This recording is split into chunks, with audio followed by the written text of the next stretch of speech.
Ed, a National Speakers Association of Central Florida. Welcome, Ed Rigsky.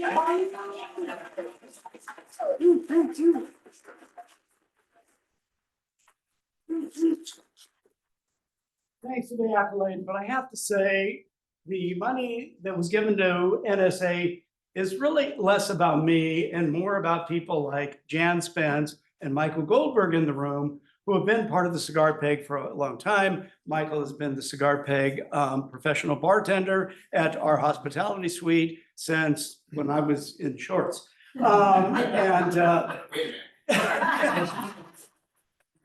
So it's interesting being at your meeting here because I was trying to remember the last time I presented for this chapter.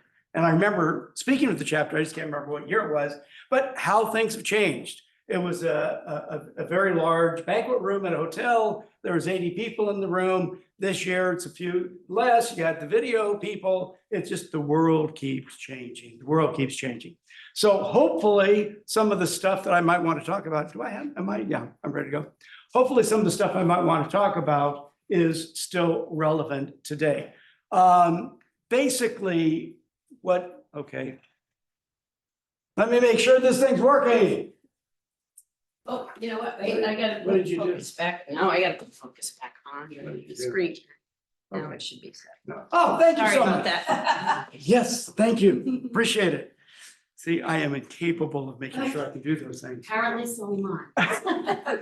Anyway, I'm going to talk to you a lot about associations, which is, in my estimation, the gateway to corporate business. Everybody likes the corporate business because there's a lot of money in it. And associations are the way to get there. And you can make decent money if you only want to speak to associations. A lot of people I know that's all they want to do is speak to associations. But associations, and when I say associations, that term is a placeholder for trade associations and professional societies, most of them being 501c6 nonprofits. Some of them are 501c3 public charities, but basically I would just use the word associations for all of the above, just so I don't have to keep repeating the same words all the time. Anyway, so let's get into it if we may.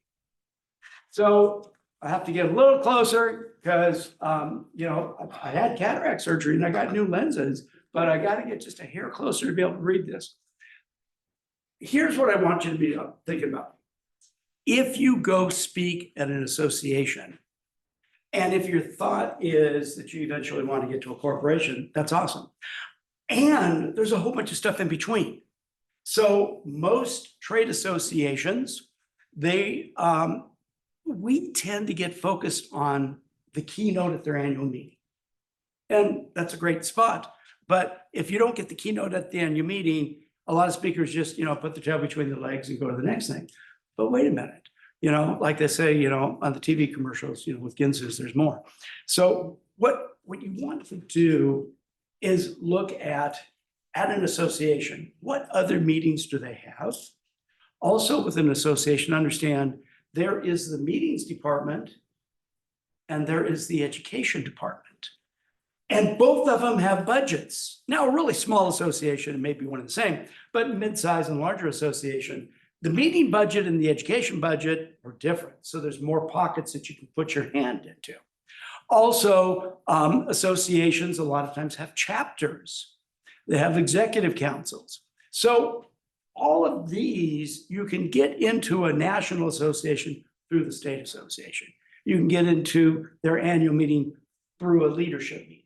You can get into an association through the corporation you've spoken to.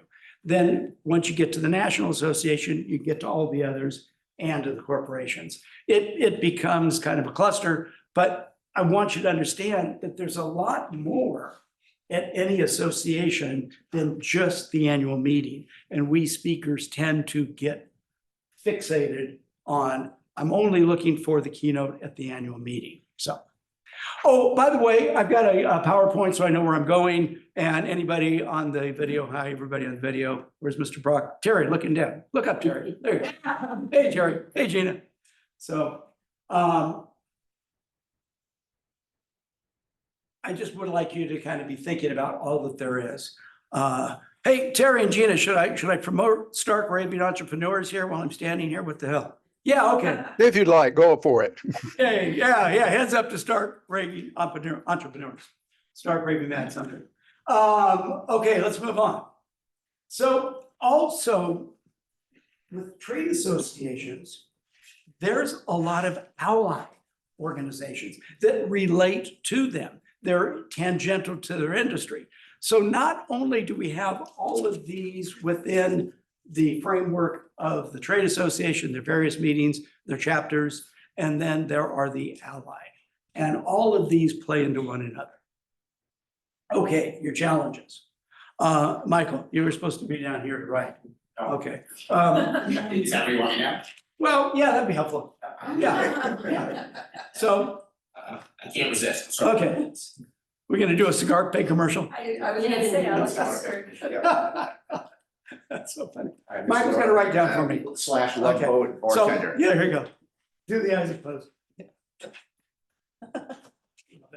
All right. I know. You know, it's funny when you were doing the music earlier, it's like I'm looking around the room and go, thank God everybody in the room's a baby boomer, or they wouldn't really understand the music. Or You the know, Love if Boat there for were, that if matter, there were yeah. millennials in the room, they wouldn't get it.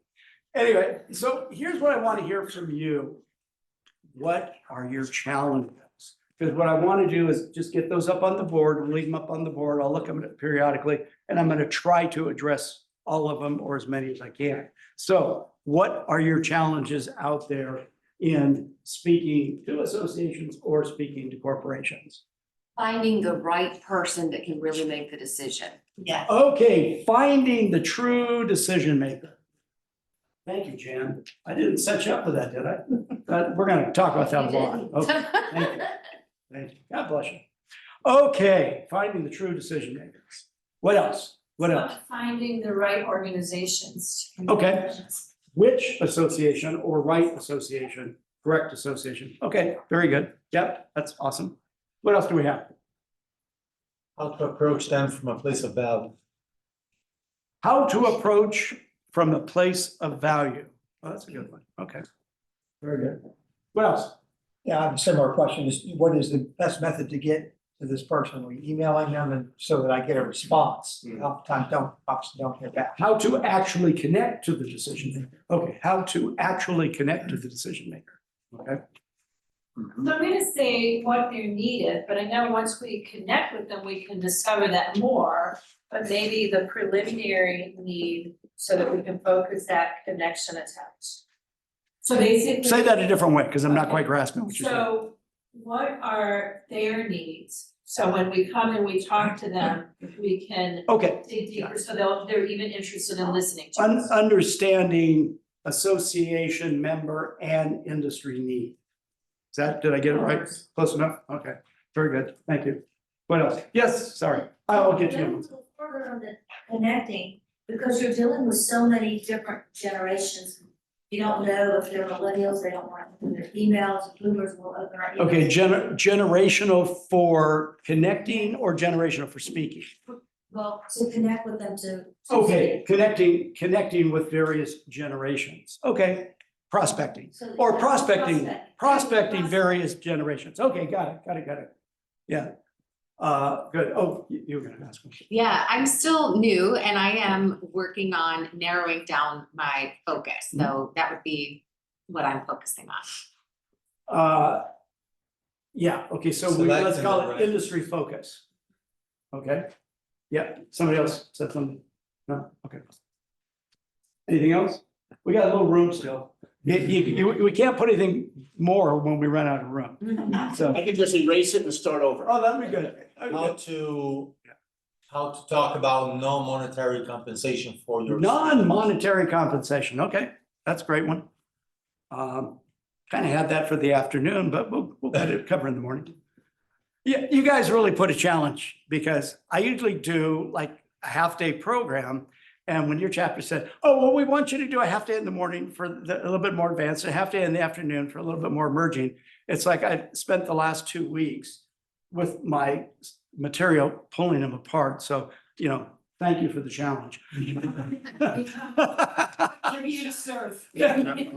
For you. No, it really forced me to kind of look at the material from those two perspectives. So that was, you guys gave me a new challenge. That was a lot of fun. I spent a hell of a lot of time on it, but again, it's been a lot of time. So, okay, anything else? Any other, does that cover everything?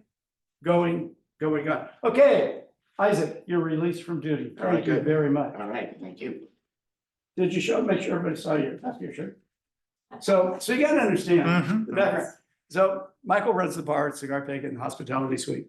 And everybody always would want to come into the bar and help him.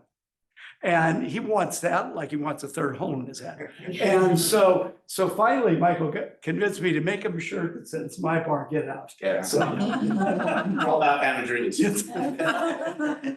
Yeah, okay. Thank you for giving me that will give me a little bit of a framework. Okay, I want to talk about the elephant in the living room. What is the elephant in the living room? I run organizations that I sell stuff to speakers, but I'm not going to give you any offer today. I'm not going to make a sales presentation to you today on any things I do. I will tell you what I do, but there's not going to be buy today, get a discount or that kind of stuff. That ain't going to happen. If some of the things that I do, if you want to talk to me after the program or reach out to me later, do that. But so just so you understand, I do run the Cigar Pig Philanthropy Through Fun, and that's something that is loosely connected with NSA. We put a big party on every year at Influence, used to be called the convention. And through the year, we put on a number of masterminds. We've got a mastermind coming up in Waikiki in a month. Then at the end of the year, we'll have one in Key West. So we do that kind of stuff too. One of the things that the Cigar Pig does is the Virtual Speakers Hall of Fame, and where we have a showcase or like 4 showcases a year. And then there's voting for the association execs that registered to watch the show. Oh, somebody sent some kind of a message. What does that say? From Gina Carr. Cigar Pig is great. Organization is great. Thank you, Gina. Anyway, so that's something else, but I'm not going to get into that. I'm not going to sell anything here today. So there we go. I run the Aidan Crawford and I started the Association and Society Speakers community. This is a subscription community for speakers. I'll talk about a few things that I've done for that, but again, I'm not going to be here, doing a sales presentation on any of the things that I do. Those are things that I do. Okay, let's move on. So why do I love associations? There's about 100,000 of them in the United States. When we look at how many national, regional, state, and local associations, there's about 7,500 national. And when you extrapolate that out on all the state, regional, and so forth, it's about 100. So I'm going to never get to all the associations I could in my lifetime. And I kind of guess you may not either. So the point is, there's lots of business out there in the association world. Most of them have publications, which leans into my method of finding the true decision maker. We'll talk about that a little bit later. They also have meetings, so that's good. So think about, while associations are the gateway to corporations, if the economy is bad, corporations don't have to have meetings. And they don't have to hire speakers, but associations do. So that's a good thing for us. Also, their meeting planners are experienced. And why I say experienced, they don't have sticker shock. You get, the secretarial person or, from a corporation like the secretary of the VP of sales says, get Michael Goldberg to come and speak at our meeting. They call Michael Goldberg and they say, Michael, what's your fee? And he says, well, it's $10,000 for an hour. And then they go, oh my God, you get $10,000 for an hour? And he goes, yeah. And say associations just already understand. So that makes life a little bit easier. I don't know what Michael's real fee is. I just use that as an example. I do talk actual numbers because I have a certified association executive credential, and I had to study way more association law than I ever cared to study, to sit for that test. I will tell you that we can talk fees, we just can't collude to say what we're going to do in the future. We can talk all day about what we did yesterday. That's legal. There's no antitrust issues. We just can't collude to talk about, we're going to push this bureau out or we're going to do this or that. So understand the difference. So you don't have to say to me 25 bananas, because I think that's stupid. Anyway, let's move on. Associations are a gathering of business owners and executives. Okay, there again, associations, the gateway to corporations. Perfect. So I kind of look at associations as, you ready for this? Here's my favorite. It's a paid corporate showcase. Think about it. You get paid to speak at an association meeting, maybe not as much as at a corporate meeting, but you get paid pretty decent money, okay? And you got all these people in front of you that you can publicly sell to. Now, there is one little trick. You got to be good as a speaker. If you suck as a speaker, it's probably not going to work out too well. But if you're good as a speaker, then these people are going to talk to you because they're going to probably need what you're sharing in their company. So it's just, it's a twofer. It's all of everything in these worlds. Now, let's understand, why do you think people join associations? Anybody want to throw a, hey, you guys on Zoom, if you want to scream out too, I don't care, go for it. Professional development. Professional development, okay? Connection. Okay, well, Professional networking. See, got it. You were right, professional development. So we'll get to you in just a minute. So people want to grow their business, grow their career, grow their practice. That's generally people newer in their business career. They're looking for that association to help them grow their business. Those of you that are newish here at the chapter meeting, why are you here? Are you here for your health? Probably not. You're probably here to get ideas on how to grow your business. Well, others going to association means the same thing. And somebody said connections. Anybody else have any others before we get to that? Okay, Advocacy. close. Yeah, that's really good. Close.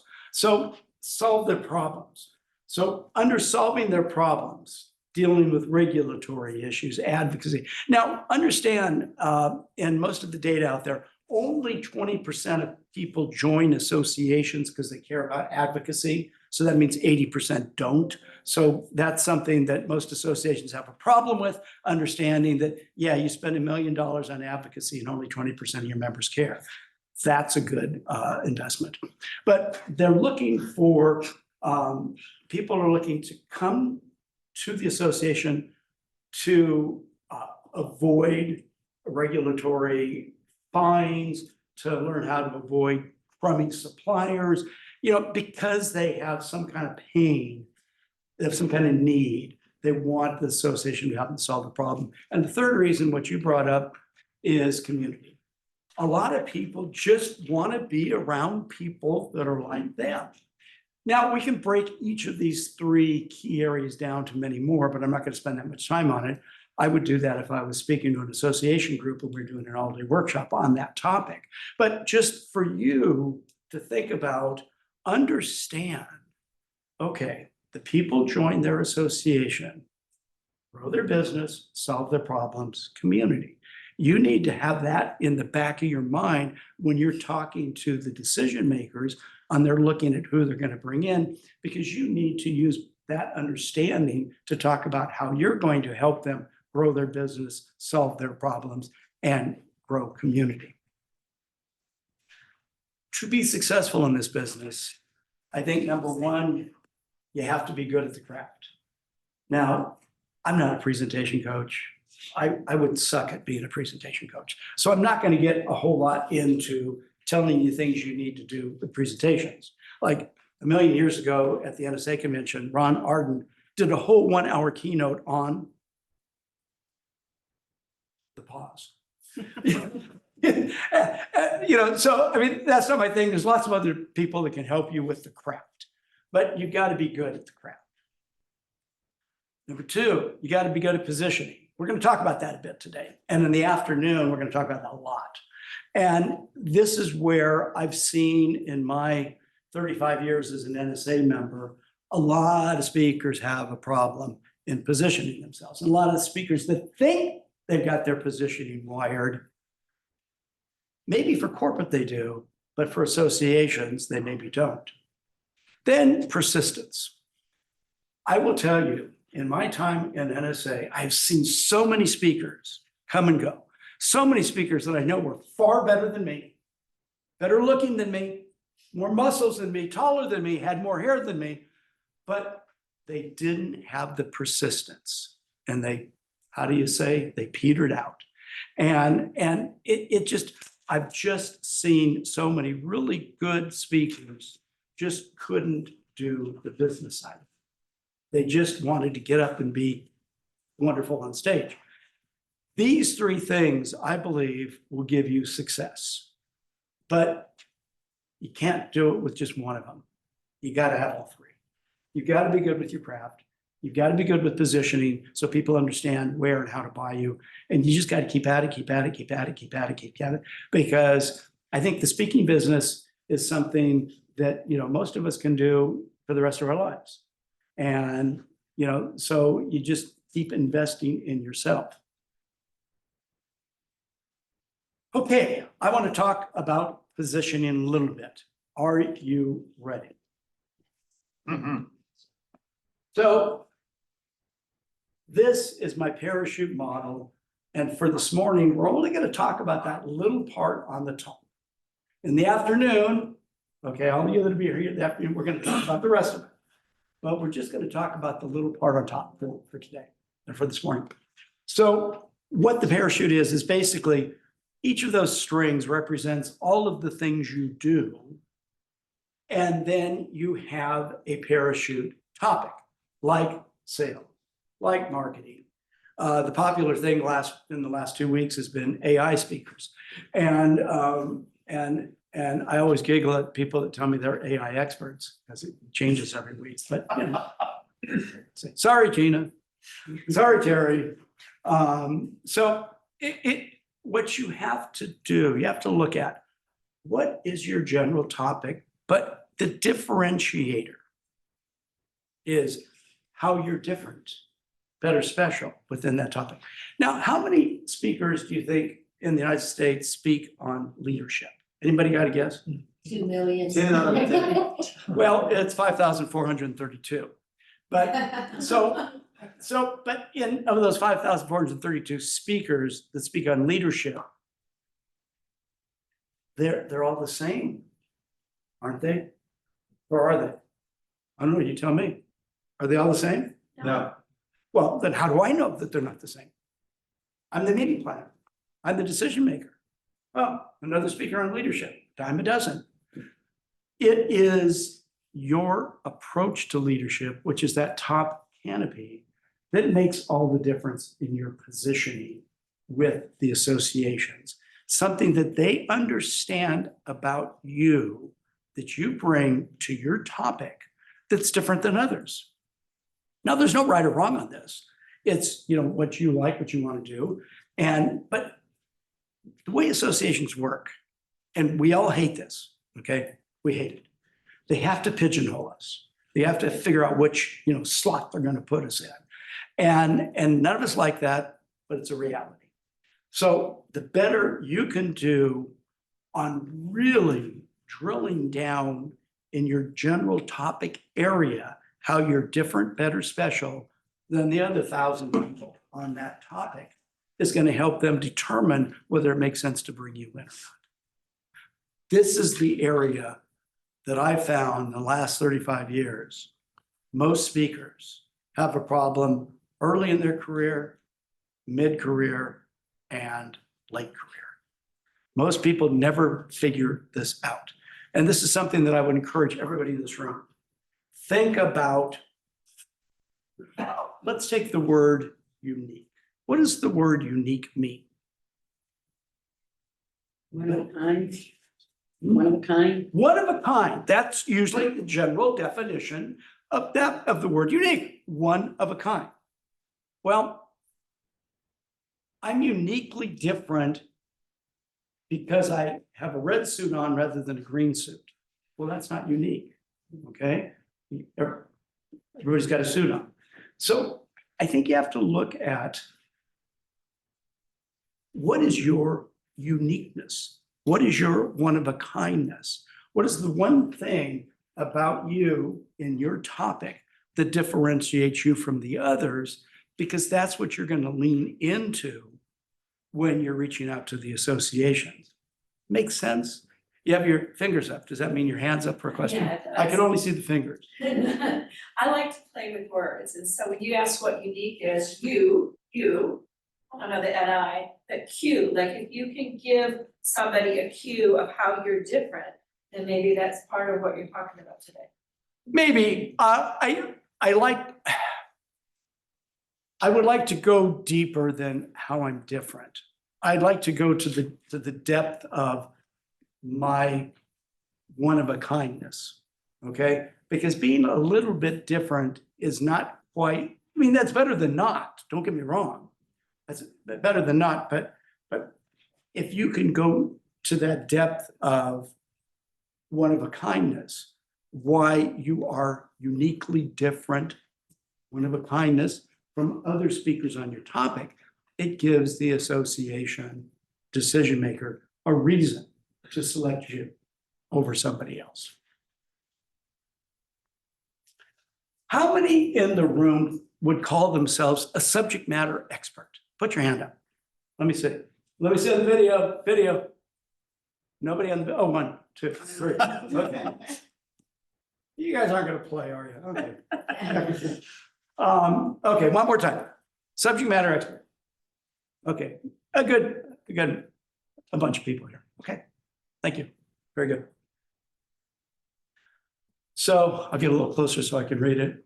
A subject matter expert, SME, is a person who has the accumulated great knowledge in a particular field or topic demonstrated through degrees, licensure, and or other types of professional experience. SMEs are recognized as authorities in their specialized areas and serve as the go-to resource for specific technical information and guidance. Is that you? Is it? Yes? No? Yes? Bummer. Let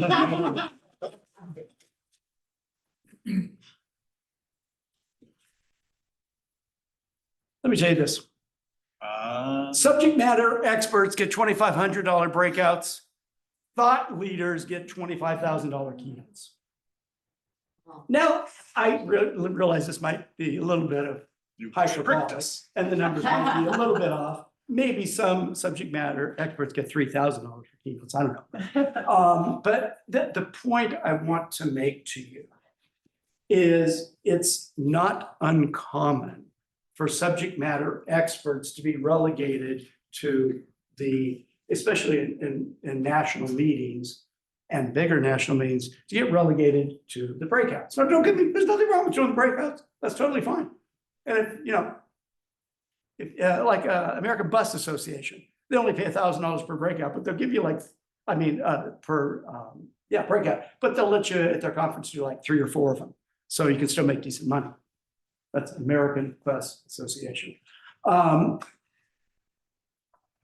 thing though to think about, if you want to move into the bigger stages and the bigger fees, nothing wrong with staying on the smaller stages and the lower fees. Absolutely nothing wrong with it. You can make a hell of a living at that level. So don't hear me say you must be a thought leader. However, if you want the bigger stages, the bigger fees, thought leadership is the way to get there. Okay, so everybody pull out a piece of paper, if you have paper or something to write on, and just write 1 through 10 down the left side, right side, I don't care, on the vertical axis of your paper, 1 to 10. Okay. We're going to do a little game here. Ready? Okay, move. So in thought leadership, I'm going to cover 10 topics on thought leadership. I'm gonna ask you to rate yourself 1 to 10, 10 high. Just to let you know, at the end, I'm not gonna ask you to reveal what your number is, because that would be really mean of me, because it just would be. So I'm not gonna do that. If you want to scream out your number, it's up to you, but I'm not gonna ask you to. So we're gonna go through this, each one, rate yourself 1 to 10. Okay, so, sorry, guys, I'm gonna have to move over here so I can read. It's just a little bit too small of this. Number 1, visionary thinking. Thought leaders consistently offer new ideas, strategies, and perspectives that challenge conventional wisdom and shape the direction of their industry. So visionaries thinking 1 to 10. Number 2, industry influence 1 to 10. They impact discussions, trends, and practices well beyond their immediate organizations. I can't read my whole thing because we got the Zoom thing on there. Something with broader conversations and guiding other fields. You guys can see it on your screen. Number 3, strategic communication. Rather than focusing on technical, let me move this thing up there. That's okay, I'll just move that. There we go, now I can see. Strategic communication. Rather than focusing on technical explanations, thought leaders inspire action and connect abstract ideas to real world applications through clear, engaging, and memorable stories. 4, original content creation. Rate yourself 1 to 10. They publish valuable original insights through articles, speaking engagements, and media appearances, addressing questions others overlook and making complex topics accessible. Number 5, 1 through 10, proactive engagement. Thought leaders anticipate trends, shape debates before issues become widespread, and actively seek out opportunities to drive change within an industry. Okay, let's go to 6. Unique point of view, rate yourself 1 to 10. They challenge the status quo, promote convention breaking ideas, and offer innovative solutions, sometimes taking contrarian positions or meaningful change. I know I've never taken a contrarian position on anything. Number 7, strong relationships. Rate yourself 1 to 10. They nurture networks and collaborative relationships with other industry influencers, mentor others, and build dedicated following through dialogue and association engagement. Number 8, rate yourself 1 to 10. Continuous learning. An ongoing commitment to learning ensures thought leaders remain current with trends, technologies, and global developments, adapting their perspectives as needed. Number 9, rate yourself on measurable impact 1 to 10. Thought leaders monitor the effectiveness of their ideas and content, gather feedback. I was asked early this morning how I like to receive feedback. I tell people I don't care. And refine their approach to maximize influence and positive outcomes. Number 10, authenticity, which apparently I lack. True thought leaders combine genuine expertise and honesty, courage, and credibility, earning trust through ethical actions and transparent communication. So add it up. Again, I'm not going to ask you to share your numbers because that would be rude of me. But if anybody wants to scream out the number, feel free to, to go ahead and do that. But I think the important thing to think about is, okay, how do I want to position myself? Now, it takes a bit of work and it doesn't happen overnight to be a thought leader. And you can go to your good friend ChatGPT and put in a prompt. And I know that you've had several AI speakers in the last couple months. So I'm not going to be an AI speaker, but you can put that in and you can get a lot of good information on how to build yourself, or you can just take these 10 things and work on these. But ask yourself, am I happy to just be a subject matter expert, which probably most of you are? Or do I really want to work on pushing myself to that next plateau to being a thought leader. To where when a topic comes up or an approach on a topic comes up, my name comes to pass. Probably very few of you remember the name Larry Winget, but his friend, very successful speaker, and he used to talk about in the mid days, how do I get my name above title? You know, think about on a book. Most of us that write books, we all have books, our title's on the top and our name's on the bottom, right?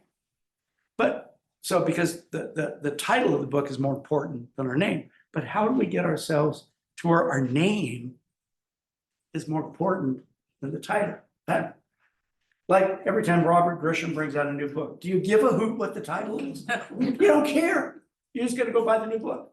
So that's what we have to look at, ways to move ourselves, I believe, beyond simply being an SME, which is a good thing, don't get me wrong. Move beyond that to become a thought leader. Any questions on that before I move on? No?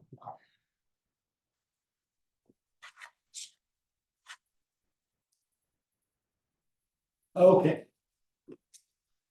I want to talk to you because a lot of people think that to get on the big stage, they've got to, you know, be in bed with the speaker bureau.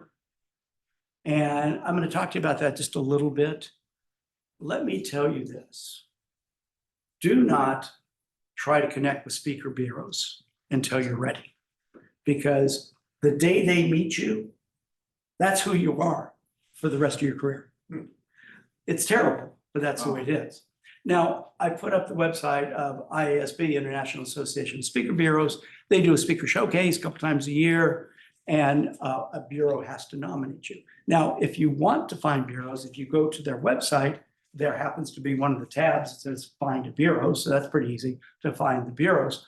And any decent bureau is a member of this organization. Any decent bureau has to stick to their code of ethics, because a decent bureau doesn't commingle your money with their money. They put it in an asset account. So there's been, in this world, speaker world, there's been a lot of bureaus that have come and gone, and there's been a lot of speakers that have been stung by bureaus that gone owing speakers money. So it's just understand speaker bureaus can be great partners, but it's got to be the right time, the right place. And when do they want you? And you don't need them.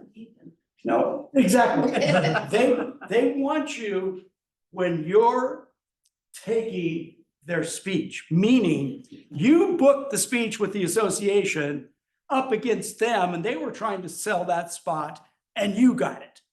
When you get to that point, the bureaus start calling you, go, who is this person? They're getting, because they look at it as their business. It's like that speaker's getting my business.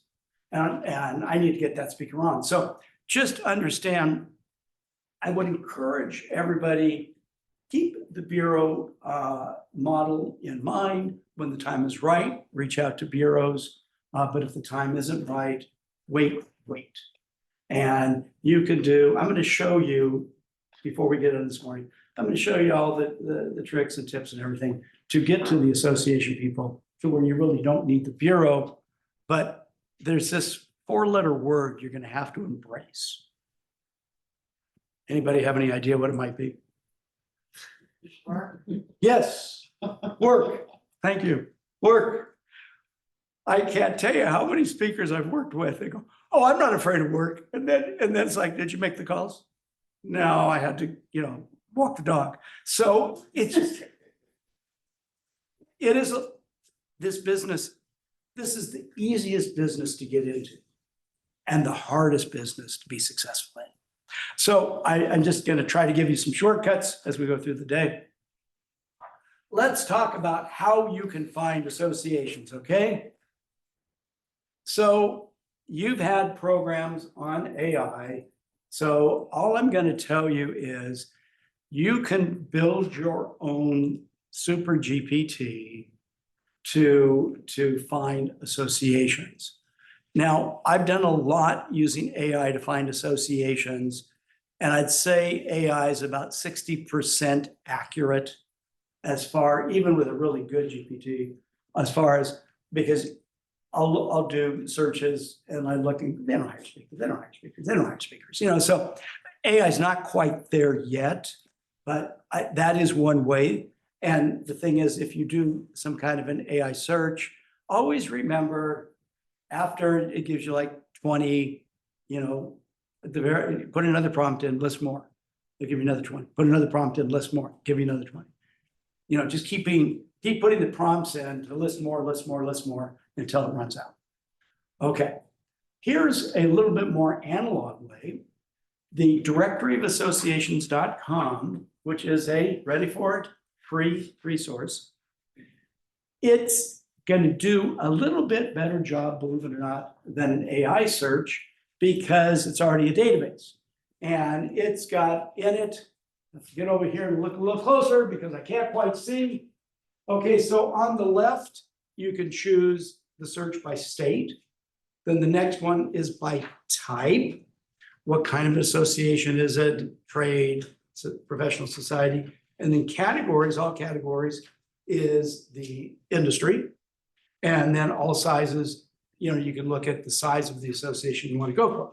Now you can put the search in and just at the bottom of the screen here, it says National Association of Certified Valuation Analysts. That's a hyperlink. So when you do a search, okay, the search is going to provide associations and most of what's going to come out, it's going to be a hyperlink to their website for you. So that's pretty easy. And so this is a great way. You want to, and I'll talk about this in a minute, but you kind of want to pick a lane and we'll talk about that more. But the Directory of Associations is a great way, I think, even better than AI to search for associations, and it's free. Also, if you're a member of NSA National, you can spend $400 a year through NSA and join Association Insight. Now, Association Insight is the database that used to be the NTPA, National Trade Professional Association Directory. For years, I was telling people to buy the books, but they stopped publishing that book in 2019. So there's not many left, and the few that are out there, people want like $200 for them. There still may be an NTPA in your public library in the reference section. But this Association Insight is interesting. I've subscribed to it for the last 2 years just so I can extract stuff for my ASSC group. And the good is it's got close to 100,000 associations listed. The bad is most of the information is 2 years old. And the bad is you have to work within their ecosystem. You can't download it out. No, they got you by the you know what's. And so it's not like you pay $400 to get in, you pay $400 a year. So it's a pretty good resource, but it's also going to be a manual. You know, it does great searches. And this afternoon, I'm going to actually go on to this online, whoever's here this afternoon, we're going to go behind and I'm going to show you how to use it and what it can do and so forth. But that'll be this afternoon. So it's pretty good. You got to pull everything out manually. You got to be an NSA member to get a decent price, but you know, there it is. You know, you can go back to, quite frankly, the directory of associations.com is pretty good. And for what most of us need, it's a pretty good choice. Yes, go ahead. What is the website for that one? Which one? Association Insight? It's association-insight.com. Association-insight.com. And I don't know what they charge if you're a non-NSA member, but they hit my credit card for $400 every year. And you have to sign up for the whole year. But as soon as if you only think you want it for a year, as soon as you sign up, go in and take yourself off the auto charge. So anyway, is there a question? Can't read that. So, oh, okay. Somebody put the link in there. Thank you. That's great. I'm going to talk to you about two basic approaches. to go after associations. So the first approach I like to call, you're laughing before I even get the words out, spray and pray, okay? So a lot of speakers, their method is spray and pray. What does that mean? Just, I can speak to anybody. My topic is perfect for anybody. I can speak anywhere. I'm always, just all over the place. Okay, well, that's a method. Some people like it, some people don't. Now, if you like spray and pray, here's how you do it. Number one, you try to get on and speak at any and all of the state society of association executives. I'll talk more about those in a little bit, but basically, almost every state, not every, but almost, has a society that all the executive directors of the associations in that state belong. And if you speak at their annual meeting, you'll have between 100 and 300 decision makers in your audience. So that's not bad.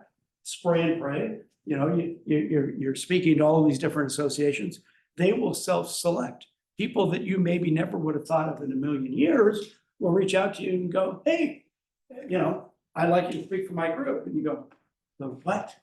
The Tortilla Association? And I have spoken for them. So it's very, very fun. Also, a lot of the meetings industry magazines, online and hard copy, they put on what's called hosted buyer meetings. As a matter of fact, in a couple of weeks, I'll be in Knoxville, attending successful meetings, small and boutique meetings, event, because I'm always looking for new places to put on Cigar Peg Masterminds. So anyway, but what they do at those meetings, so all the buyers are vetted and you got to apply, and but a speaker will go in and do a program, and they get CME, Certified Meeting Professional credit for going to that. So if you were to hook up, and I'll talk to you more at the end of who they are, where to get them. If you were to hook up with a hosted buyer meeting, be a speaker, whether you got paid or not, you're gonna have 100, maybe 200 actual vetted buyers in the room. Again, that's a spray and pray method. Speaker bureau showcases. Now, some speakers bureaus, one that's died, they used to be called 5-Star years ago, and they made most of their money putting on speaker showcases. And I'm not a huge fan of speaker bureau showcases. However, they're out there, they're potentially viable. Okay. Better than that is the Virtual Speakers Hall of Fame showcase. Anyway, that's another topic. Okay, also, you can maybe look at going to PCMA, Professional Convention Management Association. At their annual meeting, almost everybody in the room is a decision maker. You can go to MPI, Meeting Professionals International. About 20% of the people in the room there are decision makers. Great parties, but most of the people there are logistics people, not decision makers. PCMA is talking, and there's other kinds of places like that. And at the end of this, I'll be talking about a few more of those too. You can do a TEDx talk. Now, there's a lot of controversy on TEDx. I put up a link, okay? A week and a half ago, every Wednesday, we have a Cigar Peg Zoom call. And I put up topics, whatever I feel like talking about. It's all about me. And I asked people, their opinions on TEDx. I gave you the link. That link will take you to my Zoom account, my cloud, and you can watch the Cigar Peg, our topic on TEDx. Yeah, you might want to do a screen capture on that. You know what I will do for you folks, just because I'm a decent human being, at the end, I'll put this presentation in a PDF and I'll get it to somebody.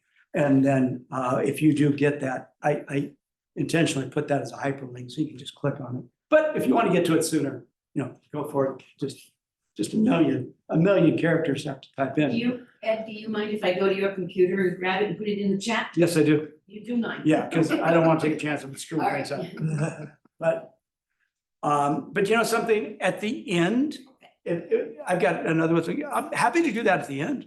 Sure, absolutely. I just have a low trust level with technology, because if something's gonna go wrong, exactly. So, but anyway, we'll do that. That's a good idea. I didn't think about that. See, you're thinking ahead of me. I wished I would have thought of that. But TEDx is an interesting thing. I don't give a hoot about TEDx. I really don't, but some of you might. And you can hear probably 30 scarpeggers with their opinion on TEDx. So that was a very fascinating talk. Approach number 2, which I would suggest to you that you do a little bit of approach number 1 and approach number 2, but understand the differences and understand when you're spraying and praying versus understanding when you're focused. Because if you stick with an industry and go deep in an industry, much quicker do you get a name. You know, like Michael Goldberg is into the financial world, insurance world, and they all know him because he's been doing that ever since 1952 when I was born. And but by going deep into an industry, it allows us to gain that notoriety faster, quicker, better. And what I like to suggest to people, go deep in, that's what the next slide is. Go deep in an industry, and then when you've exhausted as much as you can, then take a second. And when you've exhausted as much as you can, pick a third. And going deep in any one industry, it's going to take you a whole year to get around to all the potential associations you can speak to. So, you know, go from national to state, state to national, but if you stay in an industry and you get published in that industry, you speak at the industry, remember, the allied bodies, the allied associations tend to attend each other's meetings. So if you're speaking at this national meeting, there's going to be a bunch of allied executive directors at that meeting that are going to hear you, that could possibly bring you into their association too. So I'll go just a little bit deeper. I do interviews with decision makers. That's for my ASSC group. So this interview with the American Banking Association with Lauren and Tracy, that went into our vault. Come on, go. And at least 3 people in our group have gotten bookings. But here's what you need to understand. With an association, the point that I really want to make, and I'm using the American Bankers as an example. Okay, here's their website. Now, if you scroll further, look at their meetings and events. Okay, the one circled is their annual convention, which we all seem to focus on. Oh, I'm going to see at the annual convention. Oh, that's very exciting. But they've got so many other meetings that they also pay speakers for, and most speakers completely overlook that. So, you know, as a speaker, oh, bummer, I didn't get the annual meeting this year. Well, look at the other meetings they have, and maybe you'll get one of those. So that's a way to go deeper. Also, do they have chapters? Here with the American Bankers Association, they have 52 allied bodies. They're independent of the American Bankers Association. So what does that mean? They probably put on their own annual meeting. They probably need speakers for their annual meetings. And at their website, you see the state associations. There's links to those state associations, and you can prospect them. So. Then, and there's more, then a lot of associations will have association executive councils. So here, it's called the State Association Alliance. And you see, I put the guy's name on the bottom there. That's their senior VP that works with the Alliance, Matt Brown. I even put his email for you guys. Just saying. So anybody wants to do a quick screen capture, there you are. There's a lead for you before we even leave the room.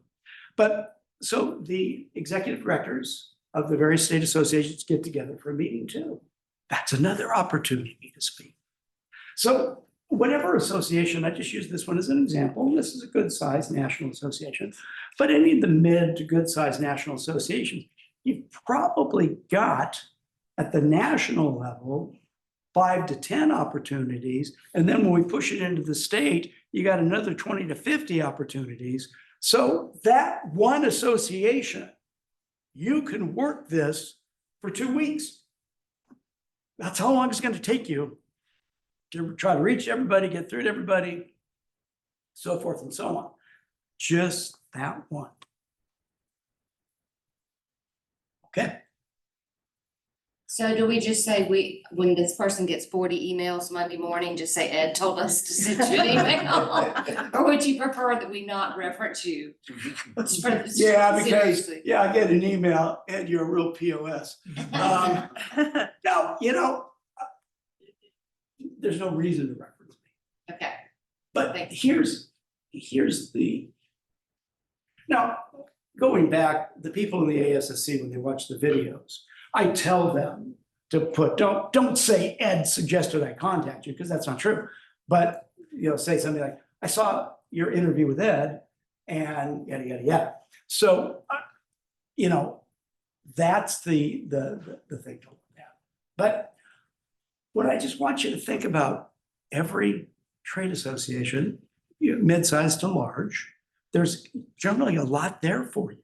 And don't forget.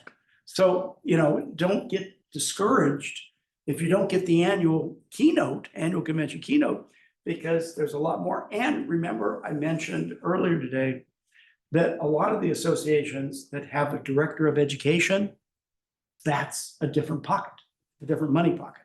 That's going to tend to be the training through the year, the video conferences, the video training, things like that. So, those will be where you do those presentations from your office. Okay, when I'm talking about the allied people being at the meetings, here's an example of an association. I put a circle there where it said industry allied. So we go over to that. I look at that's a bunch of vendors. But I always tell you, don't forget when you're on website, scroll down. Is there anything else below? So with this, when you scroll down, it's like, oh, that's where it all is. So these are all the associations that are allied that then you can look at and connect to. So petroleum marketers, I use that as an example. Went over to their website. Okay, I've got the about, I've got the staff, I've got the editors, I've got right there, you've got the staff listing. Right here, you've got all their chapters listing. So there's a lot there for you. I mean, just from one association. Yeah. Just, can we make an assumption that they all have? Oh, budget? don't make an Oh, assumption, sorry. because it makes a what out of you and me. They generally all have budgets though. I mean, right, they're used to paying for speaker. Okay. Yeah, that's a really good question. And so the way here's the interesting thing. When they get so big, like National Association of Realtors, Right. I hate those people. because they know that they got so many buyers that and I did it once just to see what it was about.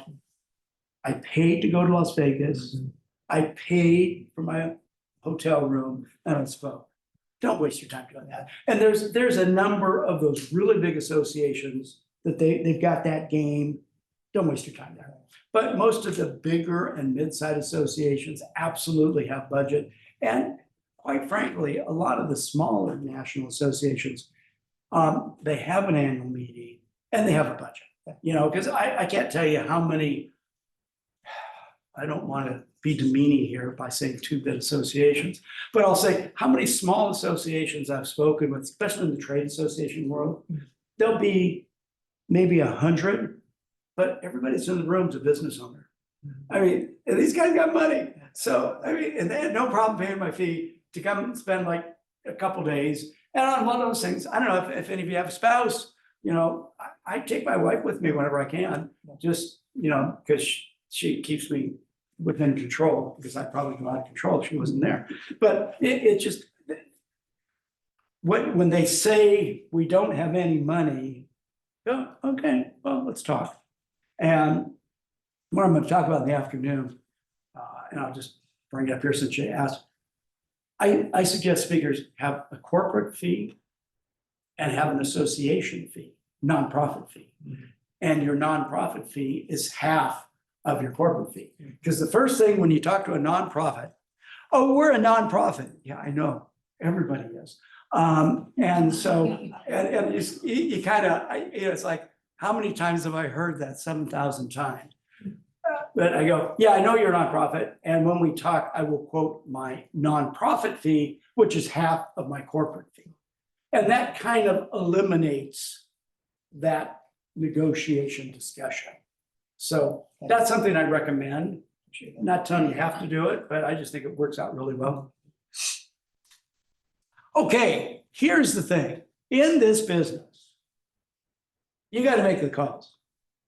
And if you're not going to make the calls, you're probably not going to make it. Now, if you're in a situation where you financially can hire somebody to make the calls for you, that's okay. That's great. But not somebody, a VA from the Philippines. So, not that there's anything wrong with VAs from the Philippines, but you've got to make the call. You've got to get through. There's a lot to do to get to that point, but selling is face-to-face, ear-to-ear, whatever it is, you know, and if you think you're going to market your way to success, if you've got $1 million marketing budget, maybe you can, but most of us don't. So you're going to have to sell your way to success. Let me ask you this. If you talk to a decision maker, are you just trying to sell a speech? Or have you elevated yourself to you're trying to sell a solution? Because speeches, they can hire a dime a dozen. Solutions, not so much. So the key is for us to go in there and make sure that when we're talking to these people, we have a solution. And I'll talk more about that in just a minute. So here is, I have to wait for that chat thing to disappear.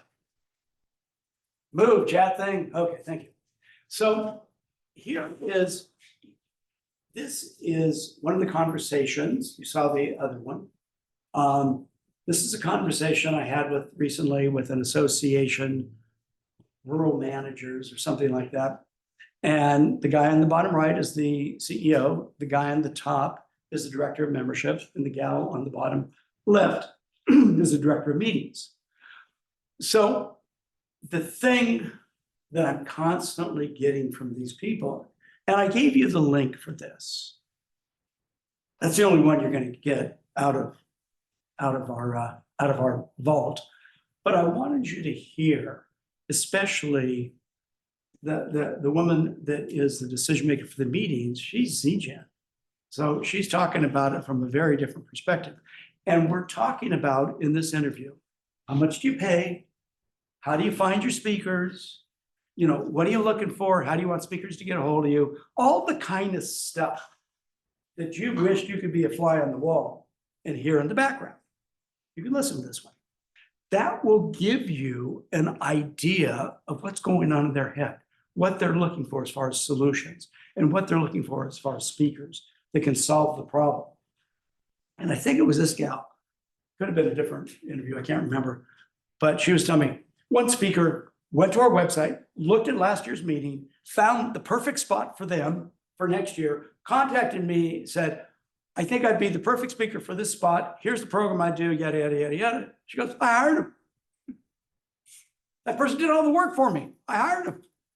You know, so I think that these are things that we need to be mindful of in the idea of selling a solution as opposed to selling just a speech. Hey, did somebody tell me when's my When's our break? Time, so you have until 10:15, so I like, don't know what time it is. I don't have. it's 10:14, so you I can. got 1 minute. Okay, very good.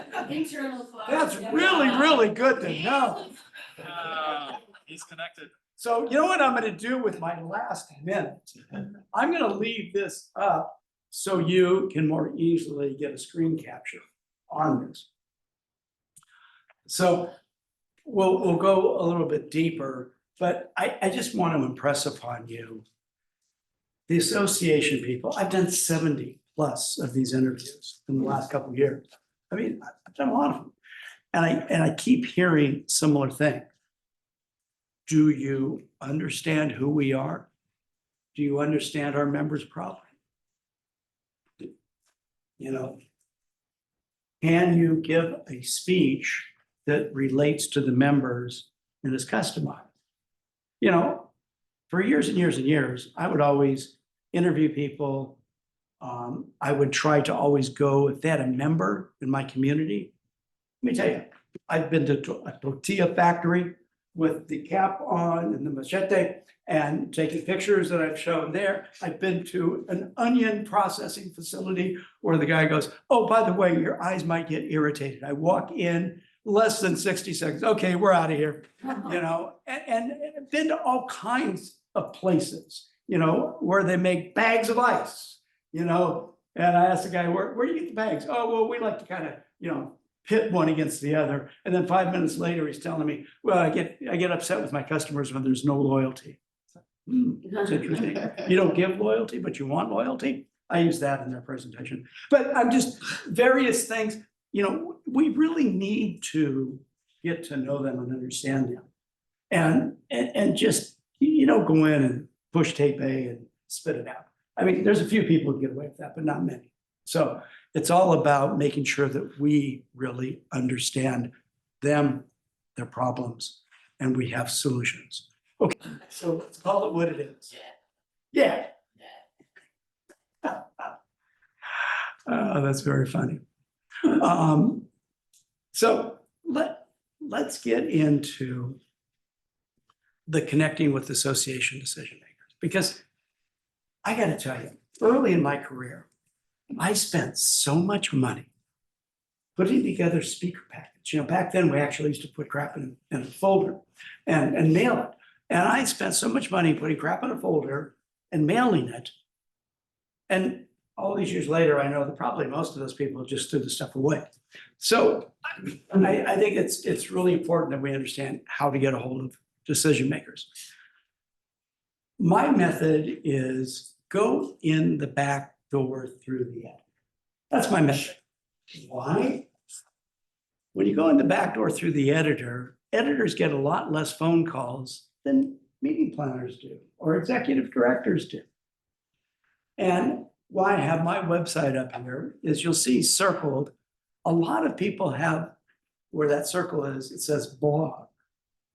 Now I stole this from Dan Poynter a million years ago. Mine doesn't say blog. Mine says article bank. Now doesn't article bank sound so much better than blog? So people can go click on that and they can get the articles. Now let's talk about reciprocity. Robert Ciannoli's book, probably a good number of people in the room have read that. Maybe all the people in the room have read that. I'm just going to talk about the reciprocity for a moment, because that's the piece that I think is important for you and I and what we're going to do. So here's my basic method. Write articles. Now, they got to be good, and you can't rely on ChatGPT to do everything. So, because if you do, then they could write it. So write articles, think about being not just a subject matter expert, but a thought leader. Okay, so you have articles, have them posted on your website. Then what you want to do is contact the editors of the association. And always, whenever you talk to an editor, always ask them if they're under deadline, because then it really impresses them that they think you know something. And if they say, yeah, I'm under deadline, they go, I'll call you tomorrow or the next day when, you know. But talk to them about, I understand that your members have these problems. Now, 5 years ago, you couldn't ask ChatGPT about the problems the members of that association have. Today you can. In about a minute and a half, you'll get all the answers. So you want to give them articles that you've written that solve their members' problems.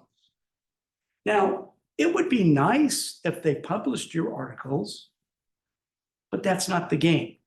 Too many people have heard my presentation for the last 20 to 30 years. Oh, get articles published and then I get booked. No. It's the articles are basically the relationship bank deposit.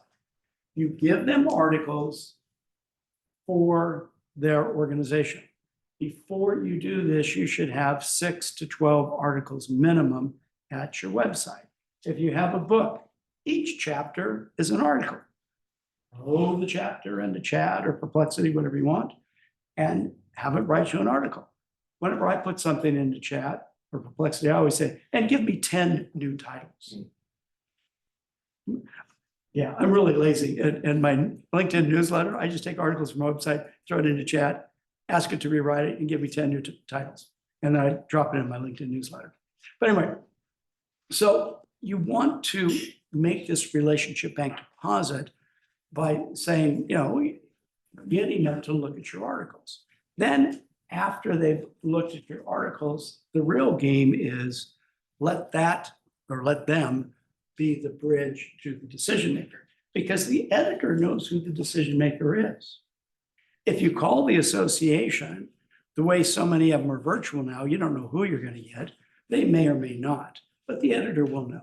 And there's a good chance if the editor liked the conversation you had and the articles you gave them, they may tell you the truth and tell you who is the actual decision maker. And I always make sure that when they give me a person's name, I go, great, is that person the logistics person, or do they make the decision on speakers?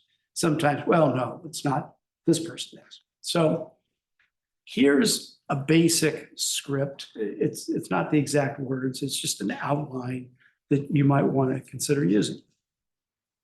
Okay, step one. Before you contact the editor, spend a minute on Chat or Perplexity, whatever you like. Get a little bit of insight to the problems that association's having or that industry's having. Okay, that today, that's just a no-brainer. Number two, find the editor's name either from the association's website or go to LinkedIn. Either or. One of the two is probably going to get you the information you want. Then you got to get them interested in you and your topic. I always ask them if they wouldn't mind going to my website. And 8 out of 10 times they say, I'm already at your website. Okay, cool. And tell them where to click, show them the articles. And one of the things that I do, every article title has a word count after it. The reason for the word count is if they're looking for a certain length article, I make it easier for them. Also, I have at the bottom, every article, at the bottom of every article, permission to reprint. Okay. Don't make it hard on these people. And I have a term, permission for reasonable edit. Now, when an editor asks me, well, what does that mean? And I go, I'm not really sure. What do you think it should mean? And it is funny, And I tell the editors, I've never had an editor. Too many speakers over the years said, well, I'm not going to let an editor touch my material. Hey, man, you're not that good. So the editors are. And if they're looking for a 600-word article and they come to my website and find a 700, they know they can take 100 words of fat out of my article. And fine, well, what's the difference? I mean, they're not going to make you look bad. They're just going to make you look smarter than you are. So now we've done something where we built a relationship. I've made a relationship bank deposit. Now here's the gold. You ready for the gold? The gold is the doorknob close or the Columbo close. Anybody in sales knows the doorknob close. Remember the Columbo TV show, Peter Falk, right before he left? Oh, one more question. Okay, that's the doorknob close. So the doorknob closed is when you're in selling, physically in somebody's office selling, yada, yada, yada. They didn't buy. You go, you get packed up by your crap, you go to the door, you get your hand on the doorknob, their guard is down. And you go, oh, by the way, do you mind answering one question before I leave? What's that? Why didn't you buy from me today? And then they tell you the truth, okay? The doorknob closed in this situation is, before I let you go, I got a quick question. They go, what is that? Could you please tell me who is the decision maker for selecting speakers for your meetings? And then they might say, well, Joe is our meeting planner. Go, great. Is Joe the logistics person for the meeting, or does Joe actually select and decide on the speakers? Oh, well, actually, Sally, our executive director, does that. Great. Thanks for that information. Hey, could you just connect me over to Sally so I can introduce myself before I leave the call? Okay. I got the editor interested in me. I got the editor told me the truth, who the real decision maker is. I got an internal transfer rather than trying to get a hold of him from the outside. Now, will I get a hold of the decision maker? Maybe, maybe not. Okay, you have to have your phone pitch. And you have to be able to chat with them. Okay. If you've done your homework on ChatGPT before, or whatever AI you want to use, you understand the problems of the industry. And you talk to the decision maker. Hey, I was just talking with Bill, your editor, and we were discussing this problem your member's dealing with. I gave Bill a number of my articles. Are there any other issues? And they're talking about this. I've got a number of my talks, immediately address those. How would I go about getting my name in to be considered? And then shut the F up, okay? Be quiet. Let them tell you how to sell to them. If you just stop, which so many people selling can't do, stop talking, listen, and they will tell you exactly how to sell to them. And then what you're going to do is, if you listen, now I will tell you, on a lot of those interviews that I've done over the last couple of years with decision makers, one thing that they've told me that really ticks them off. If I tell the speaker, call me back in 6 weeks, when they start calling me back in 2 weeks, I'm not going to book them, because they don't listen, they don't appreciate my time. They just, too many speakers are too big in a hurry, too needy, because they've got to try to sell this guy. They will tell you how to sell to them. They will tell you when to contact. Just follow their direction. That's all you have to do. And you got to have a gazillion of these in the sales funnel. Okay? So that's why you got to be day in, day out, day in, day out, filling your sales funnel, filling your sales funnel, filling your sales funnel. And some will come through and you will sell some of these people. Oh, I already said that. Listen to them. Okay, let's move on. So for those of you that don't care about what I just said the last 10 minutes and have call reluctance and are thinking to yourself, yeah, that's really great, but I just don't have the you-know-whats to pick up the phone and call. Okay, well, here's plan 2. Nowhere near as good as plan 1. But it's better than no plan, okay? So for those of you with call reluctance,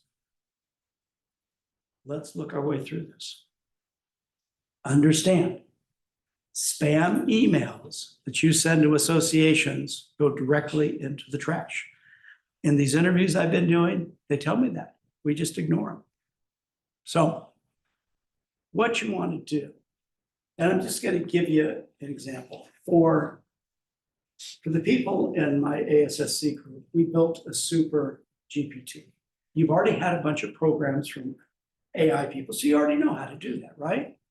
Okay, so we created a GPT that, and I built a whole list page with associations to go after. But the idea is put the information in, and what it spits out is a customized 20-second phone message, okay? Because probably 2/3 of the people you're gonna leave a message, okay? So build your own GPT, but these are the elements that your GPT needs to have in order to be halfway successful using email. Then you want to get a customized email, okay? So what you want this customized email to do, number one, the first very short paragraph explains to the decision maker that you understand the industry's problem, the association problem. Okay, now they're gonna listen. Number two, it explains that your content will help solve those problems. Number three, it explains why you're the right person to deliver the content. Those three very short paragraphs or long run-on sentences, whatever you prefer. Well, I mean, people do what they do. This is what you need if you're going to sit on your butt and send emails and not pick up the phone, okay? This is the only way that you got half a chance, because your spam emails are going directly into the trash. But if you can communicate, I get who you are, my content solves your problems, I'm the right person to deliver the information, then some of the people will respond, okay? Also, what you want your GPT to do is create a summary of your program that if the person has half an interest in you, you got something ready to go to spit out, okay? Not gonna tell you how to do these things. Is Gina and Terry there? Yeah, Gina and Terry's there. Gina will tell you how to do it. I don't know. Gina and Terry have been doing an amazing job. We had a cigar peg auction, the AI Dream Team, Gina and Terry, and Susan Frew, and Aiden and Jim and Jim. Anybody else, Gina? You're on mute, Gina. Board. Forward. So anyway, that's way beyond me. But anyway, this is a way that if you get these kinds of emails out with this kind of information, you've got a far better chance of catching their attention, okay? Because I know some of the people sitting in this room, you're not gonna pick up the phone. I just know that. I would prefer you pick up the phone, but here's what it is. Okay, let's talk about how we can connect with some of these people on LinkedIn, okay? I'm not Richard Bliss. Richard, I'm not Richard Bliss. I'm not a LinkedIn expert, but I will tell you how I use it to find these people and connect with these people. I do pay $59.95 a month for the LinkedIn Premium because I get better search capability, but that's just what it is. So what I want you to look at doing for every association, I want you to look at, connect with the CEO, the executive director, the executive vice president, and the chief operating officer. Those are usually the key titles that those people tend to be part of the selection service of speakers. Also, I want you to connect with an editor, a director of publications, or a director of communications. Because that's the person that's probably you're gonna connect with, and they're gonna tell you who the real decision makers. Also, I want you to connect with director of events, director of meetings, director of conferences. Director of education is good too, because do you remember what I said a little while ago? Separate budgets. Thank you, different pockets. That's exactly right. You heard it, different pockets. So if you go into LinkedIn, and here's my favorite thing to do, and I will encourage you, don't do this in the morning when you're high energy. But unless, of course, you're a zombie in the morning, then do it in the morning. But for most of us, the morning we tend to be a little bit higher energy.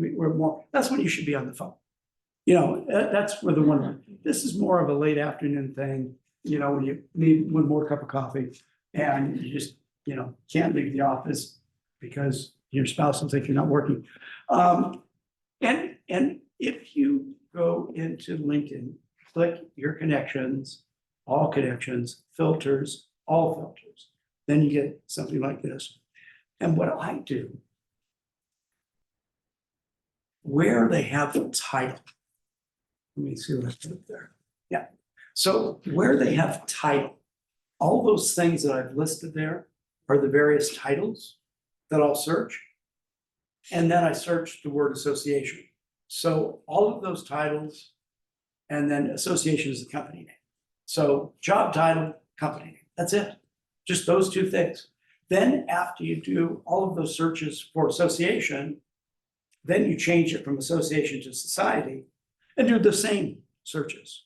And you're gonna get a whole ton of people that are potential prospects for you or editors that'll help you get to the decision maker.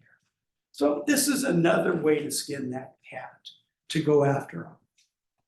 Now, I had a LinkedIn spasm last week, and I pulled up and I put in the last name CAE, which is Certified Association Executive.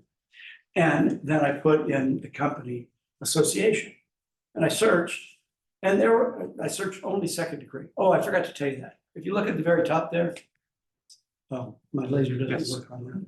So it says second degree. So I searched the second degree CAEs to me that I'm not connected with. There was like over 600. So every one of them got an individual, I haven't even got to the society yet.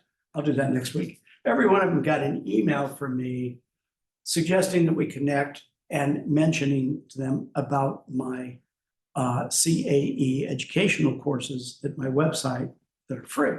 So I'm offering them something that they need. And I mentioned that there's 9 ethics courses, which they have to have 2 hours ethics every 3 years to renew, or they can't renew. So I'm offering them something they need as a way to get connected with even more. So, and I would recommend, if any of you, I don't know exactly how many association people I'm connected with. I've got about 15,000 connections, probably half of them are association people. The rest are speakers that want to sell something to me. But, and I don't connect with people from India, so I don't do that. But yeah, if you're not from the United States, slim chance I'll connect. But what I will say to you, if you want to connect with me, be happy to connect with you. In your connection, send me a note that you saw me present at FSAE at NSA Central Florida, because I get invitations from people from India all the time. So I just kind of tend to throw them away really quick, but I will connect with you. The benefit of connecting with me for you is now all of a sudden your second degree to the several thousand association executives that I'm first degree with. That'll make it a little bit easier for you to try to connect with them. That's just my offer. Don't have to do it. You don't want to do it, totally fine. So, So, and I was getting ready to say, I promise I'll never try to sell you anything, but I don't have any plans to, but someday I might. So I don't want to make that promise. Who knows? Could happen. Okay. Also, be careful with your thank you note. Okay, here's one of my thank you notes. I just put the actual note up here. Do not, please, please, please hear me. Do not, as soon as somebody connects with you, try to sell them something. Okay? When people do that to me, what do? Probably the same thing you do. I disconnect, okay? Build a relationship. Have at least 1 or 2 benign communications before you ask them the gold question. The gold question is, after a couple communications over a period of maybe 2, 3, 4 weeks, by the way, could you tell me who in your organization is the decision maker on selecting speakers? And would you mind giving me their email address? I'd like to connect with them. Some people will, some people won't. But and some people will say, it's me.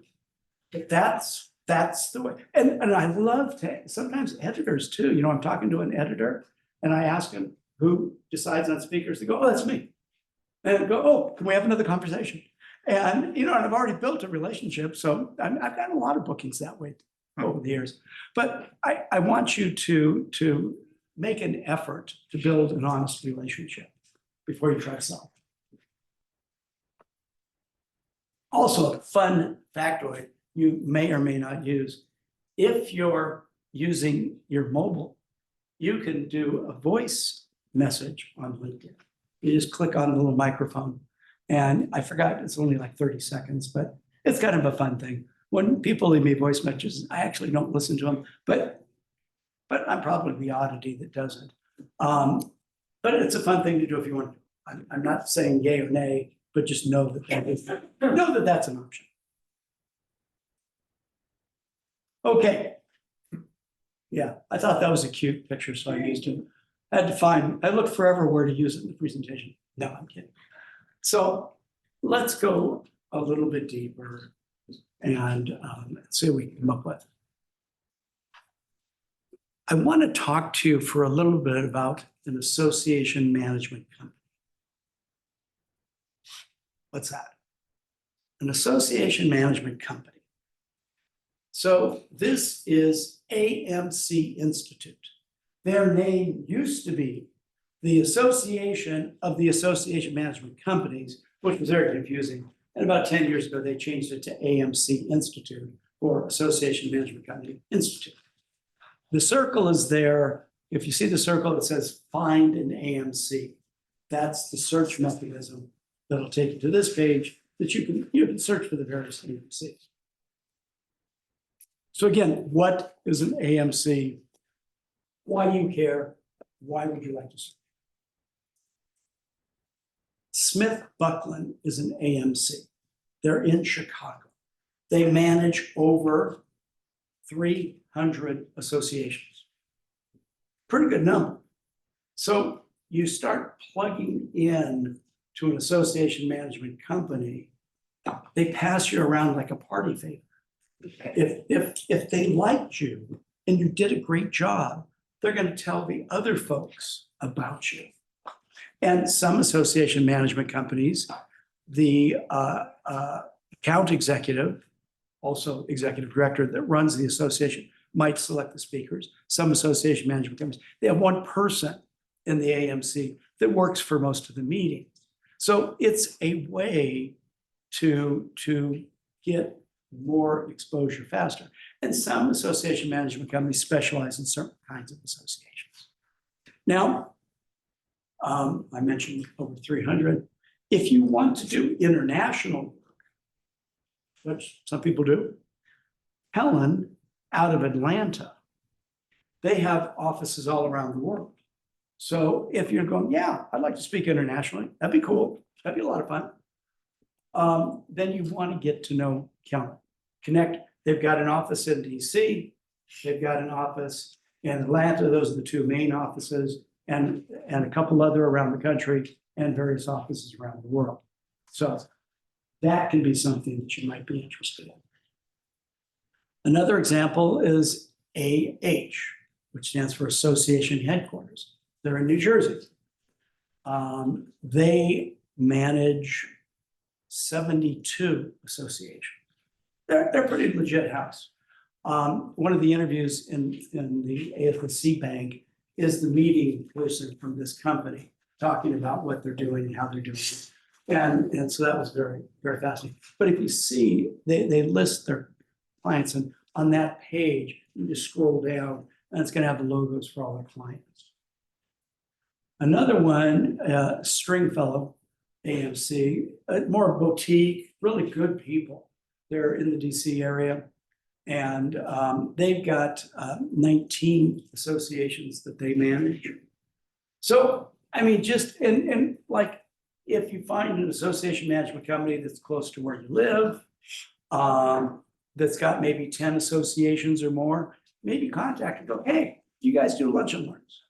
And what a lunch and learn is you buy Subway sandwiches for everybody, you go in, you do a half-hour presentation, they thank you for the sandwich and then they throw away your material and then they go back to work. No, it's a good way. Sort of. It's a hit and miss, but it's a good thing to do. So I would just say, understand in this association world that there's a lot of association management companies.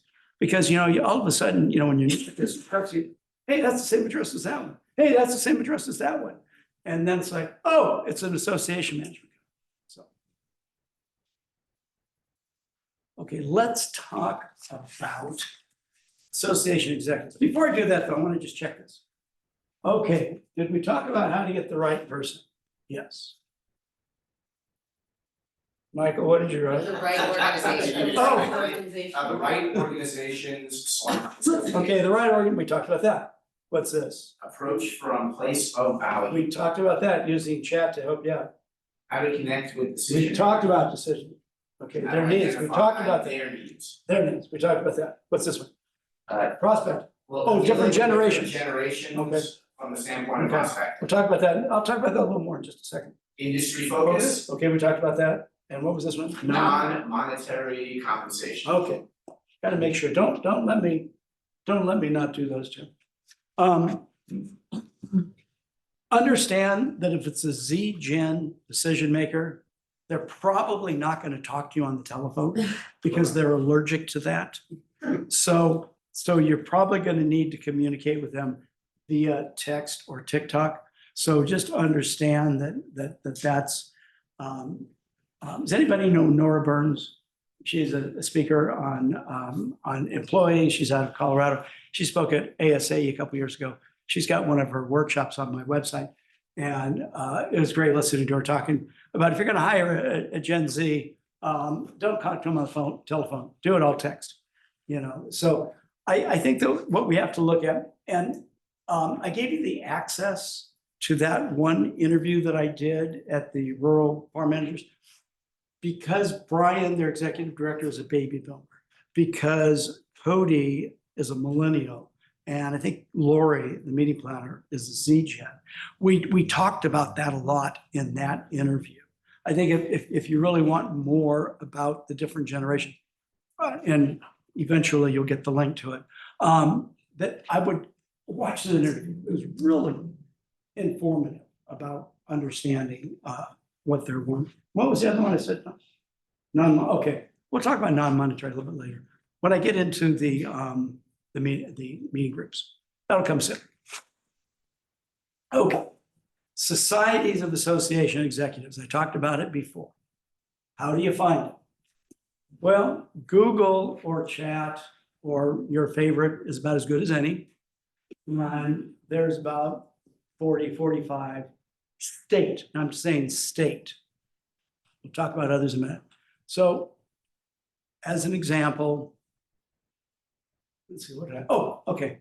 So I threw that into chat and it gave me a list of national and state. So it's real simple. A couple people or somebody's mentioned Florida Society of Association Executives. And that was you, right? Yeah, yeah. After I recommended Jan, you went in there and said, can we have a conversation? That was very fun. But speaking at the SAEs, all of them, all around the country, is a great thing. You may or may not get paid. I've spoken at them where I've been paid. I've spoken at them where I haven't been paid. But, when you talk about the non-monetary, there's always a conversation, always a negotiation. And one of the things that I like about when I would speak at an SAE, most of them are doing it less now, but they used to always have a member directory sitting by their booth. And I would always walk by and just grab one of those. And now I had all the list of their members. And so it's a really good place to play. If you want to, since they're up in Tallahassee, it's a little ways away from here. But if you want to join You're not going to get a lot of business right away. It's a chance to network, to participate, to volunteer, let people get to know you. It's playing the longer game. But what you want to do is try to get on the program at their annual meetings, because you're going to have between 100 and 300 decision makers in your audience. Whether you get paid or not, it's not that big of a deal. You do a great job and they'll come after you. Here's something a lot of people don't know about. The alliance of societies of association executives. So let's go back about 15 years ago. ASAE, American Society of Association Executive, jettisoned the relationship of all the state SAEs. So now they're out there in the cold on their own, so they created their own alliance. I conveniently put the link for you there. And even if you look at the one with a square around it, Australia SAE. So there's a few offshore association SAEs that belong to this, but most of the state SAEs belong to this. They do a meeting twice a year. They have a speaker showcase at their meeting. So just think, if you got on that speaker showcase in front of, let's say, 50 executive directors of an SAE that could bring you into their SAE, you speak at their SAE, and they've got 100 to 300 association decision makers in the room. It's not bad, not bad at all. And you're not going to get to them all in 1 year. So this is, again, the long play. You just keep at it, you keep at it, you keep at it. Ed, I can't get the keynote. Well, let's take another track.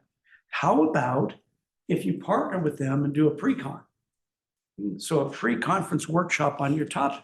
If your topic really relates to helping them, and then to make it easy for them to say yes, you say, let's co-produce it. They go, what does that mean? Go, you guys put it on, you guys get the room space, I'll do the program, and we'll split the gate. Whatever you charge, we'll split it. To where it's really, really easy for them to say yes, because there's really not much risk. So that way you can get, and then sometimes when you do that, they go, well, we should put you on the program too. So it just, I think that if you really put some focus into the alliance and into the SAEs, it long-term in your career can really, really help you a lot.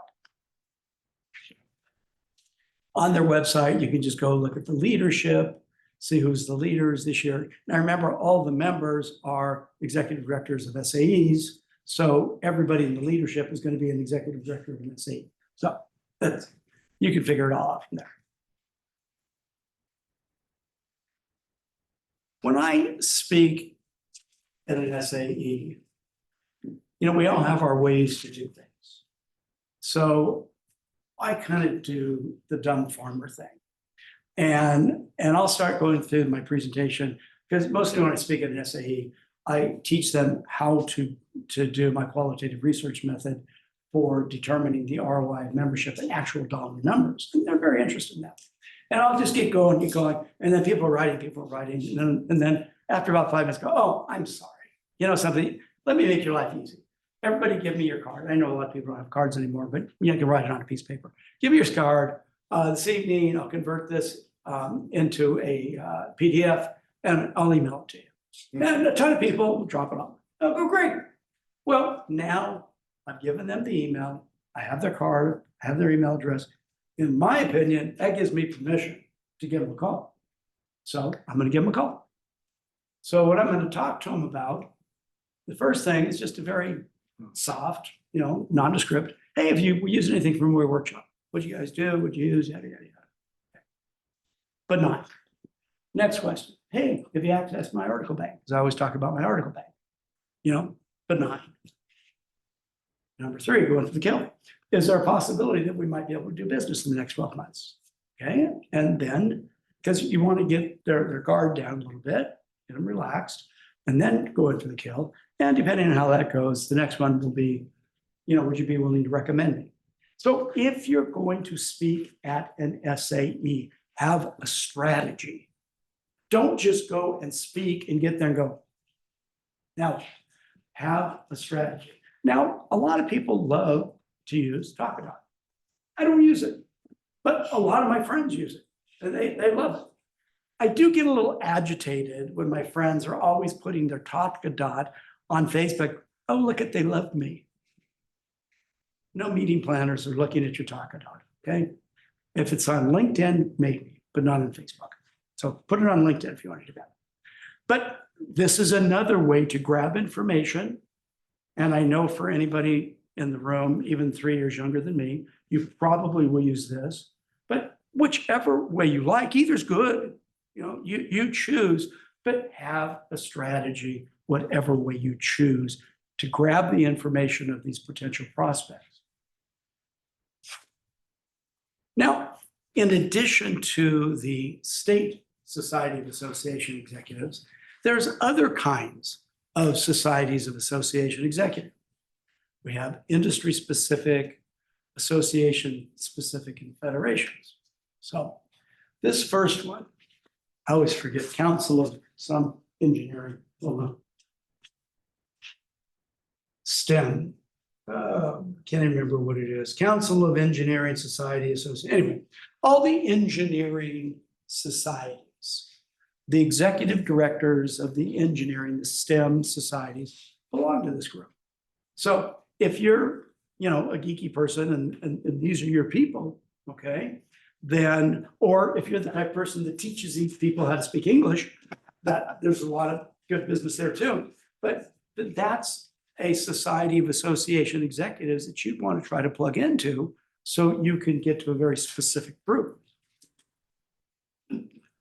And if you go to their member list, you can see just there's a whole bunch of members, and these are all the executive directors of those scientific groups. AMSI, Kristen and I were talking about this morning. AMSI is American Association of Medical Society Executives. So the executive directors of all kinds of, you name it, you know, from podiatry to pediatric to geriatric and everything in between. Their executive directors come to this annual meeting every summer, okay?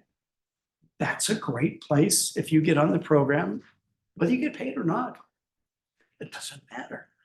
Now, they wanted me a few years ago to teach them the member ROI process. And they said, you know, you're in LA, our meeting's in LA, we don't have any money to pay you. And I said, okay, but I want membership for a year. Why do I want membership for a year? Access. Access their database, yeah. Okay, and I wanted, I forgot how many, but I told them X amount of my articles published in the year. And they said, okay. So I drove from Thousand Oaks to downtown LA or wherever it was, did the program, hung around, drove home.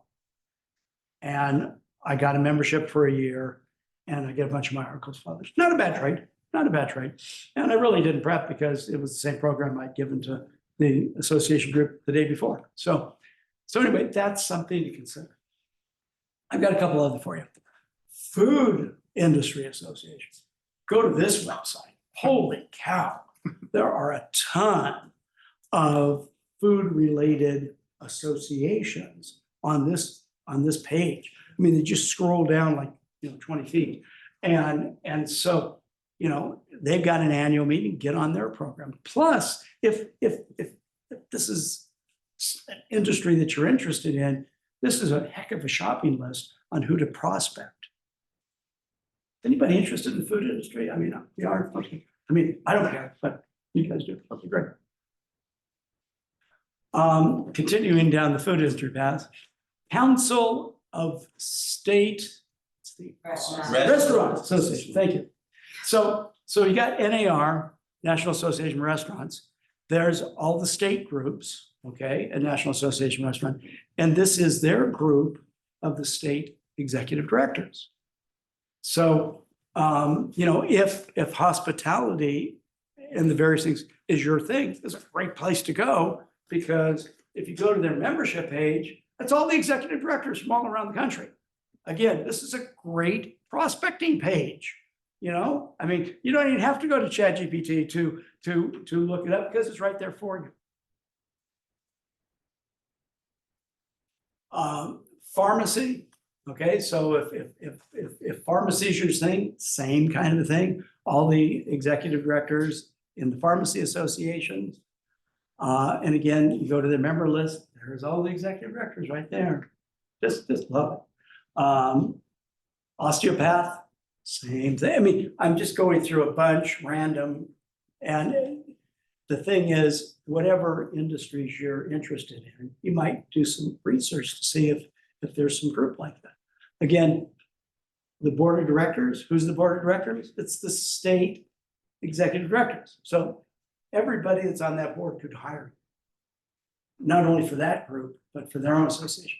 State retail associations, you know, it just goes on and on. Accounting web for CPAs goes on and on. Then there is federations, okay? So when I presented for the Farm Federation, it was interesting because there's executive directors from big group, big federations, small federations, all kinds. But a lot of industries will have federations to where they're not part of the national, but they're loosely connected.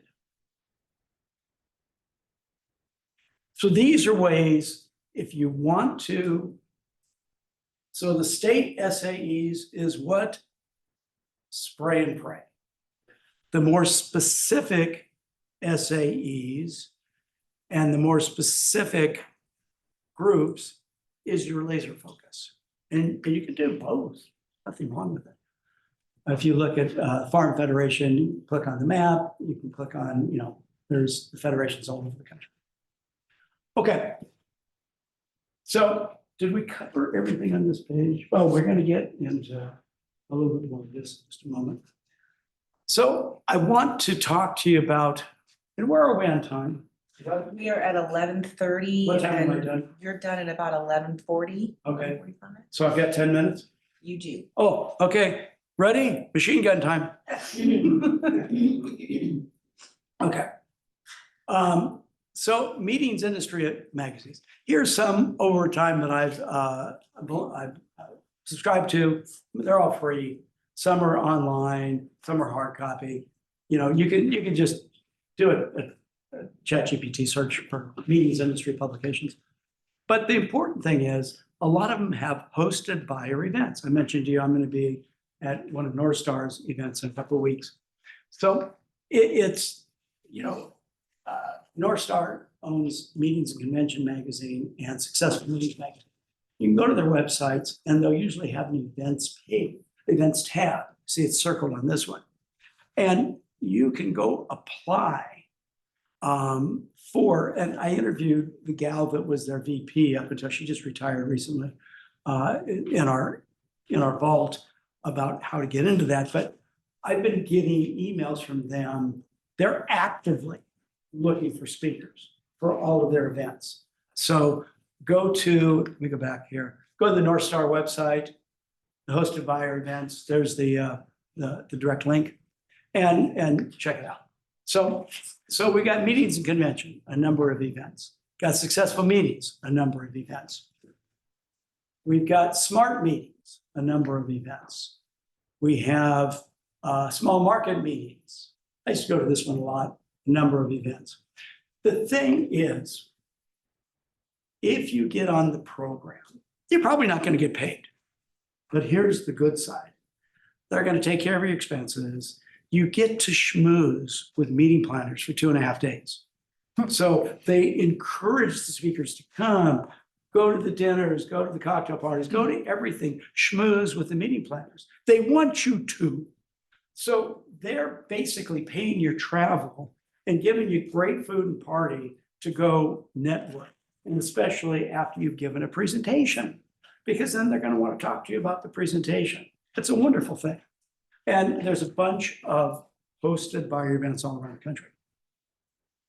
Now, I talked about MPI before. I'm not huge on MPI. but they have a standing RFP.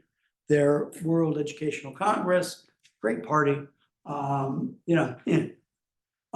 PCMA, I really like PCMA. When I've been to their meetings, they, most of the people at their meetings are decision makers. So that's a great place to play. National Coalition of Black Meeting Planners. Ozzie Jenkins was their executive director. She called me one day, was talking to me about doing a partnering program. I said, Ozzie, do you know I'm white? She goes, yeah, we hire white people sometimes. I said, okay. And so we signed the contract, and I finally said, Ozzie, why did you book me? She goes, well, you sent me that brochure on partnering. It was a booklet on partnering. I said, Ozzie, I sent you that 5 years ago. She goes, yeah, I keep everything. So, I just would encourage you, and a lot of associations keep your digital stuff, so don't get frustrated if you don't get it this year, because maybe you'll get it next year or the year after. So,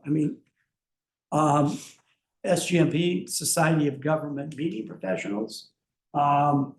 That's a really cool, I've spoken to their national, I've spoken to some of their chapters, and it's another good place, and they usually pay. So these are things that are worth doing. These are places that you can go, even if you don't get paid. The leverage, the strategy of getting in front of a lot of decision makers really matters. Okay. And here's their chapters. There's probably a chapter right around here, and maybe speak at a chapter to help you get into national. The last thing I'm going to talk to you about is referrals. Now, we had a cigar pig call on this a couple of weeks ago. That was really pushing the issue. And I think that, and now I'm going to be on my little soapbox, so take it for Ed being on a soapbox. And I think number one, let's make sure that we understand that we're not having any discussion here that would in any way be concerned with any antitrust issues. So we can have the discussion. What about giving? Do you give referrals? Okay. So there's a good side and a bad side. If you give referrals, what do you expect in return? Do you expect a thank you or a referral fee? Okay. Have you made yourself that you're referable? Okay, is it now? I referred Jan because she did the Cigar Pig Showcase, and I've seen her do her thing. I've never seen her live present, but I saw her do the showcase, so I know what she does. And I can refer. So I think that we want to make sure that, are we clear on who we are? That top canopy above the umbrella of our positioning. Are we clearly communicating to our friends and colleagues how we are uniquely different in our topic? Are we referable? And I mentioned to somebody in this room that I won't mention their name, that their signature was a JPEG. So I had to go to their website to get the information to refer them. So we got to fix that. That makes it hard for you to be referable. And then what about receiving? Are you ready to receive? And here's the challenge. If I receive a referral, am I now obligated to refer you? So talking about referral fees, here's my thought to you to consider. If somebody refers you, you should probably give them a fee. Is it 5%, 10%, 15%? That's up to you. But that way, you're not obligated to have to refer them because you've already reciprocated in the form of a small percentage. Because the problem is if people are referring you and you're not referring them, then you're going to get a bad name. And so I would say for everybody in this room, come up with what works for you. There is no standard, and we're not going to talk about a standard because that might be an antitrust issue. But what is your standard? Referral fee that you give to people who are free. Is it 5%? Is it 10%? Is it 15%? It's your thing. Totally up to you. But that way you are more referable. And if somebody refers you, you're not obligated to refer them. Because maybe maybe it's a situation where it doesn't work. So build the industry, as Kevin Robert used to talk about, grow the industry, bigger pie, all this kind of stuff. But I would encourage everybody to think about this topic, decide for you what's right for you. And there is no right or wrong in the industry. In real estate, it's a standard 20% referral fee. That's just the standard in the industry. Other industries have different standards. We don't in the speaking world. We don't have a standard. And you create whatever standard you want, but create one and be consistent. And that's it.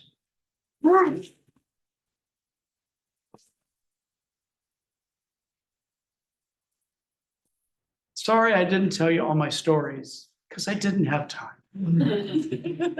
Hey, I'll be hanging around here to answer questions and I'll be here for the afternoon for the academy group.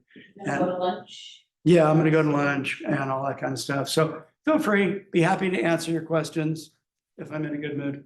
I had a nice breakfast, so I'm still in a good mood. I had a nice breakfast. But anyway, happy to try to answer